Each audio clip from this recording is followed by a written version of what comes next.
Во новата учебна година наставниците ќе имаат тешка и одговорна работа, да одржуваат настава според протоколите во време на пандемија, а воедно таа да биде квалитетна и ефективна, вели оделенската наставничка Сонја Трифуновска.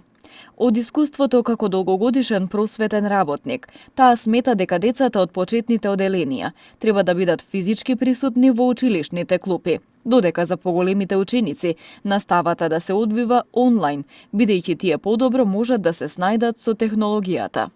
За почетните оделенија, за учениците, мислам дека треба да се отворат училиштата, бидејќи освен тоа што се одвива образовниот процес и што е многу важен за нив, првачињата, например, за прв пат се среќаваат со училиштето и многу е важен непосредниот контакт со наставникот. Уште побитен е воспитниот елемент тука, затоа што е потребно учениците да се адаптираат на училиштето, да се социјализираат, да формираат основни работни навики тука и многу важен дел описменувањето, за кој што мислам дека многу тешко ќе се одвива доколку се оди со онлайн настава. Кога би се започнало така, сигурно дека задачата на наставниците ќе биде многу тешка и одговорна, затоа што треба да се спроведуваат протоколите во училиштата, исто така треба да се спроведуваат мерките за заштита, за да бидат обезбедени нормално учениците, но и да се обезбеди ефективна настава.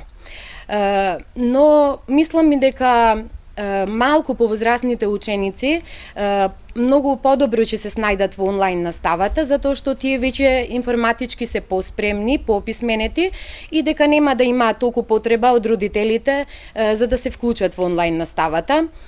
Сега секако дека представува потешкотија техничкиот дел, односно обезбедувањето на уреди кои што се потребни за да се вклучат сите во онлайн наставата и затоа мислам дека треба да се погрижи државата и министерството.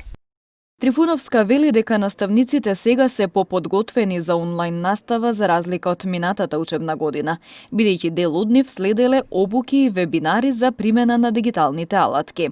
Нејзината ангажираност во воспитно-образовниот процес е признаена од страна на Бирото за развој на образованието, како една од 100 просветни работници во земјава за изработка на квалитетни видеолекции. За платформата Eduino јас се пријавив за да снимам видеолекции. Имам снимено досега 16 видеолекции кои што се дел од базата на Eduino. Меѓутоа, освен видеолекции, имам снимено и едукативни активности како игри, 9 игри, кои што ги работев во тандем со оделенскиот наставник Гликерија Илиоска и ги подготвувавме и тоа не беше исто така лесно за подготовка, бидејќи беше потребно да се осмислат игрите, да се изработуваат материјалите кои што се потребни за играта и да се сними видео како изгледа таа игра. Додека пак за видеолекциите треба најпрвин да се изработи презентација, PowerPoint, а потоа да се сними во OBS програмата и да се објаснува се од презентацијата.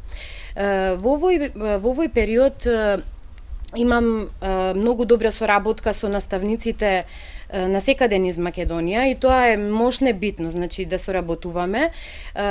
Исто така имам објавувано повеќе образовни материјали во Facebook групите што се за наставници и многу дигитални книги, интерактивни наставни ливчиња, образовни игри и соработуваме на тој начин што кога некој наставник, например, ќе види што е тоа и го интересира, сака да направи, ќе дојде во контакт со мене и соработуваме и на тој начин се надоградуваат и другите наставници. Истото тоа и јас го правам.